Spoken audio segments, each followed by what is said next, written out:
ආයුබෝවන් හැමෝම සුබ දවසක් කියලා පිළිගන්නවා. මං අද නිදහස් කවියේ ප්‍රථම තරංගයේ කවියෙක් වෙන සිරි ගුණසිංහ කවියාගේ කවි පන්තිය ගැන තමයි අද විචාරයට ලක් කරන්නේ. ඉතින් අපි බලමු කොහොමද මේක විචාරයට ලක් කරන්නේ කියලා. අබිනික්මන. අබිනික්මන කියන්නේ ගොඩක්ම අනිත් පද්‍ය පන්ති එක්ක බලනකොට ගොඩක්ම වැදගත් තවත් එක කවි පන්තියක්. දුර බැහැර ගමනක්ය දුක පිරුණු ගමනක්ය අඳුරකින් අඳුරකට මාරු වුණ ගමනක්ය. මෙතනින් මොකක්ද ඉස්මතු කරන්නේ? පද්‍ය පන්තියේ ආරම්භයේ ඉඳන් මේ ඉස්මතු කරනවා කවියා සසර ගමනේ බියකරු බව, ඒ වගේම සංකීර්ණ බව. අඳුර සමග පොර බදිමින් විඩාවේ හඬ නිහඬ කරන් සැලෙන මසේ ගහති පෙරමින්. මෙතන අඳුර සමග පොර බදමින් කියලා කියන්නේ අඳුර කියන්නේ මෙතන ලෞකික ජීවිතය. ඒ කියන්නේ ලෞකික ජීවිතය සමග පොර බැදීමක් තමයි මෙතන විස්තර කරන්නේ. හඬ නිහඬ කරන්. මෙතන අනුප්‍රාසවත් පද භාවිතයක් යොදාගෙන තියෙනවා. ඉතින් තවත් පළවෙනි පැදිපෙළ එක බලද්දී දෙවෙනි පැදිපෙළෙත් ජීවිතයේ තියෙන ඒ වගේම සංසාර ගමනේ තියෙන බියකරු බව තමයි ඒකෙනුත් නිරූපණය කරන්නේ. පැමිණියෙමි විකාරෙන් ගෙවාගෙන දුරු කතර නේරංජාවෙන් එගොඩ වෙන්න විමසමින් සිහිනයක් ඇත එගොඩ සුදු සිනාවෙන් පිරුණු. උත්තම පුරුෂ දෘෂ්ටි කෝණය පෙන්නලා පැමිණියෙමි කියලා යොදාගෙන තියෙනවා මේ පද්‍ය පන්තියේ තුන්වෙනි කොටසේ ආරම්භයේ. එතකොට සිහිනයක් ඇත එගොඩ සුදු සිනාවෙන් පිරුණු කියන්නේ නිර්වාණය. ඒ කියන්නේ සසරෙන් එගොඩ වෙන්න තියෙන මාර්ගයක් ගැන තමයි මේ කියන්නේ. ඒ කියන්නේ නිර්වාණය. ඉඳ හිට කිසිවෙක් හිටගෙන කන්දක පඬිහුළු අත්ෙන් දුන්නත් එලියක් කලා මැදිරියෙක් මෙන් අඳුරු අවිද්‍යා ආකාසේ මොහොතින් නැවතත් අඳුරෙන් වැසුණා. පඬිහුළු අත්ෙන් කියලා කියන්නේ මෙතන යොදාගෙන තියෙන රූපකයක්. ඒ වගේම කලා මැදිරියෙක් මෙන් කියලා උපමාවකුත් යොදාගෙන තියෙනවා. අවිද්‍යාව නැමැති අඳුරු ආකාශය කියන නාමයෙන් මෙතන අපූර්ව රූපකයකුත් යොදාගෙන තියෙනවා. ඒ වගේම මෙතන මේ අවිද්‍යාව කියලා කියන්නේ මෝහය. එහෙම නැත්නම් මුලාව. එළිය සොයන මට පාර පෙන්නුවේ අන්ධකාරයයි මේ ගඟ අයිනට.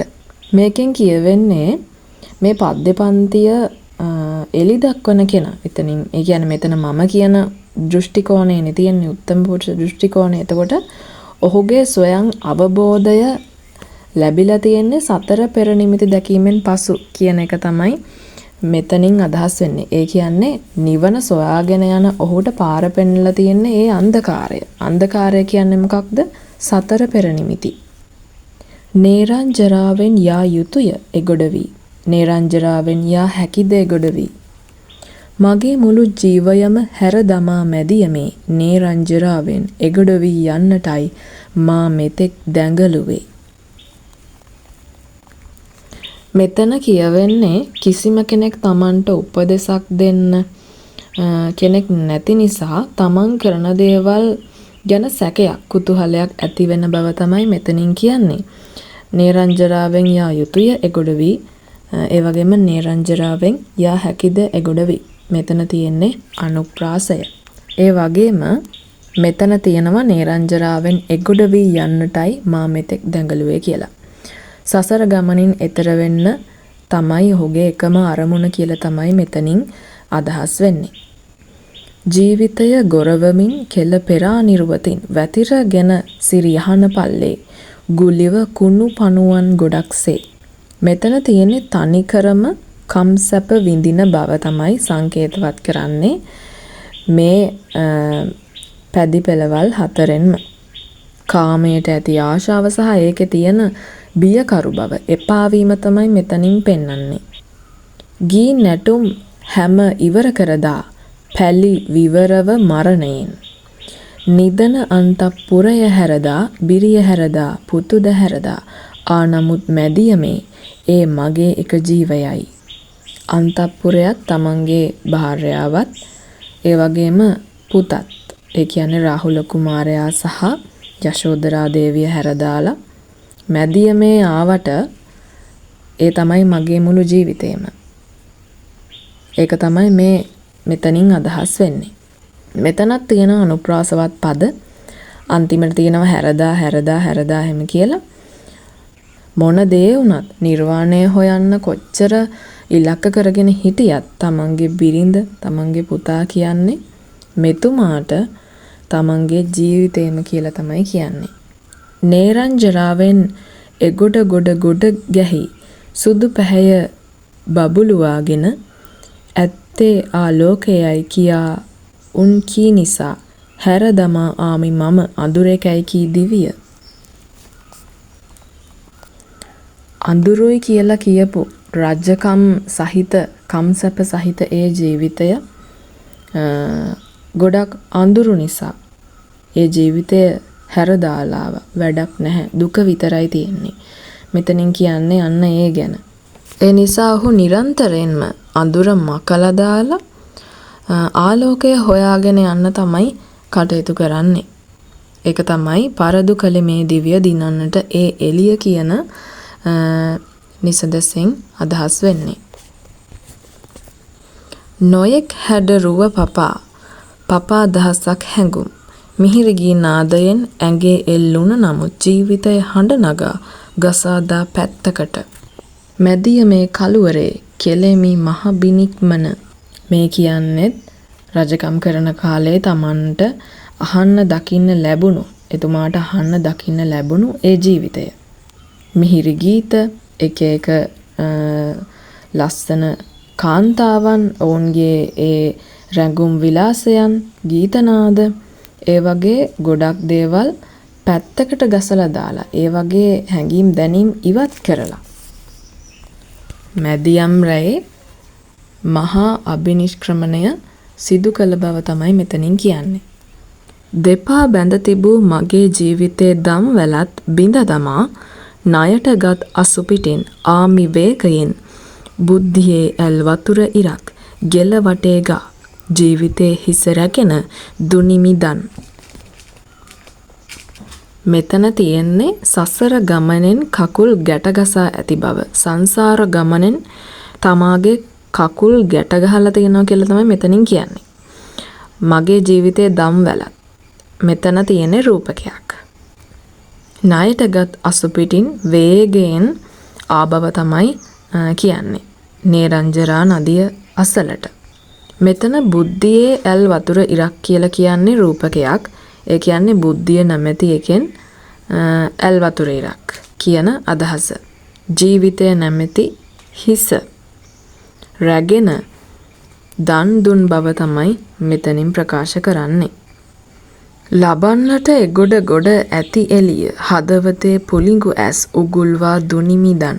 ඒ කියන්නේ ඒ එගොඩ ගොඩ මෙතන තියෙන අනුප්‍රාසය ඒ එගොඩ ගොඩ තියෙන ආලෝකය ලබා ගන්න හදවතේ පුලිඟු ඇස්. ඒ කියන්නේ හැඟීම් නැමැති පුලිඟු ඇස් උගුල්ලලා දන් දුන්න කියලා තමයි කියන්නේ. එහෙම් පිටින්ම උදුරලා දැම්ම කියලා තමයි කියන්නේ.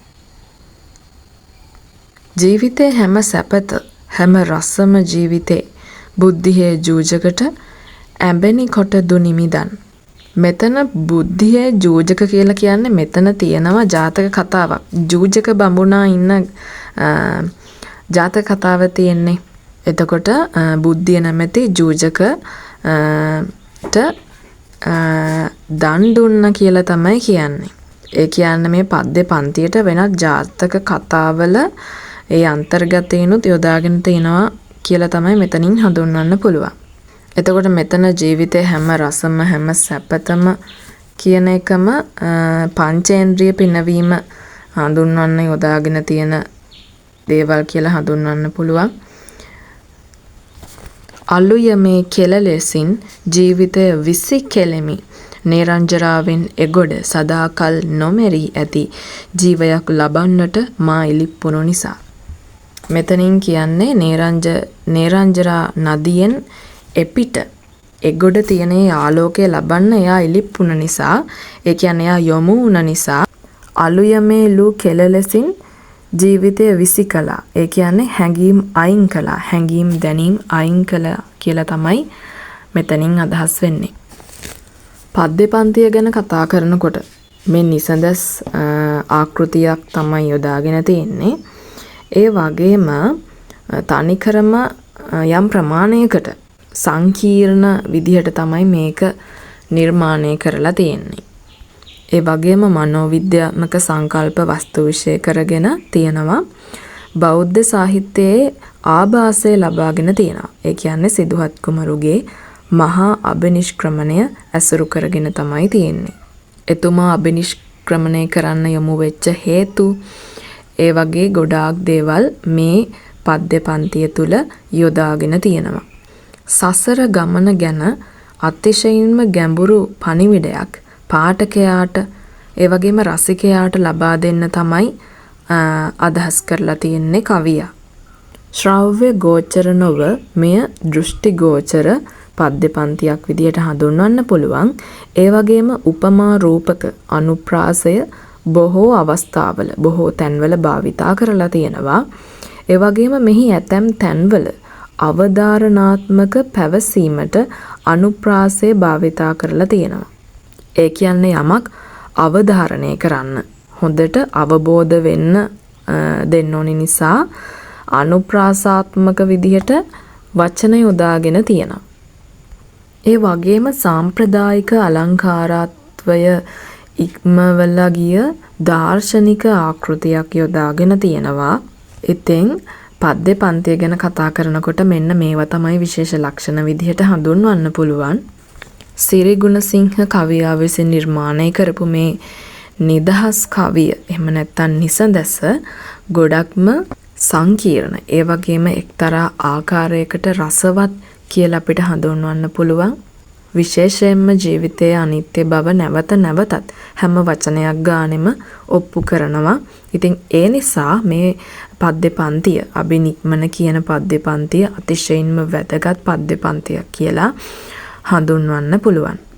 ඉතින් ඔයාලා මේ පද්‍ය පන්තිය ਵਿਚාරය කරනකොට එහෙම නැත්නම් රසස්වාදය කරනකොට මේ වගේ රූපක එතකොට උපමා අනුප්‍රාසය වගේ දේවල් හොඳට මතක තියාගෙන හොඳට ਵਿਚාරයට ලක් කරලා කියලා මම හිතනවා. ඒවා විතරක් නෙමෙයි මුළු පද්‍ය පන්තියම අකුරක් නැර හැම තැනම හොඳට විස්තර කළොත් හොඳට ලකුණු ගන්න පුළුවන් ඕගොල්ලන්ට. ඉතින් ඔයාලා හැමෝටම සුබ දවසක් කියලා මම ප්‍රාර්ථනා කරනවා. ආපහු දවසක මේ වගේ ලස්සන කවියක් ලස්සන පද්‍ය පන්තියක් අරගෙන මම ආපහු එන්නම්. ඔබට සුබ දවසක්.